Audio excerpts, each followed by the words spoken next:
The web, as we know, it's the kind of web thing that we're all talking about, is only less than 5,000 years old. Okay, so all the things that we've seen come about, starting to say with satellite images of the whole Earth, which we really need to put the best we have to offer within reach of our children. If we don't do that, we're going to get the generation we deserve. They're going to learn from whatever it is they have around them.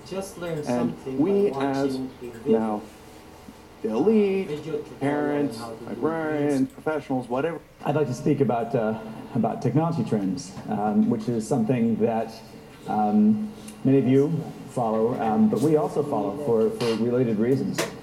Obviously, being a technology magazine, technology trends are something that we write about and need to know about. But I want to talk about the transformed media landscape and what it means for anybody who has a message that they want to get out anywhere in the world.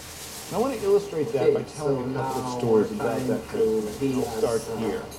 Last November, there was a presidential election. You probably read something about it. And there was some concern. I'm the weekly tech critic for the New York Times, so I review gadgets and stuff.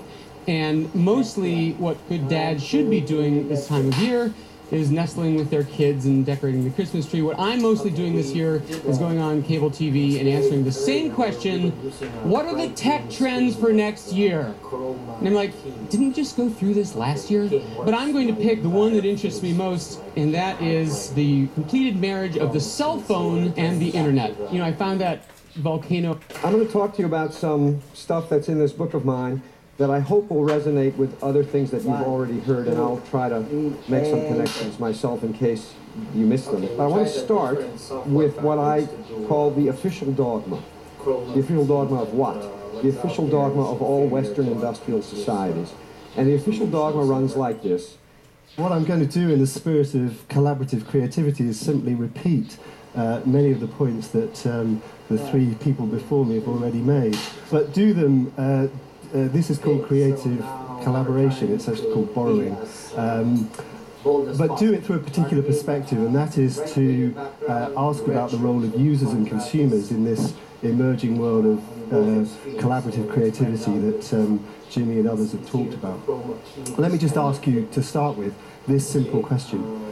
Who invented the mountain bike? Because tradition...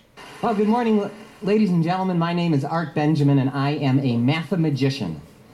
What that means is I combine my loves of math and magic to do something I call mathemagics. But before I get started, I have a quick question for the audience. By any chance, did anyone happen to bring with them this morning a calculator? Seriously, if you have a calculator with you, raise your hand. Raise your hand.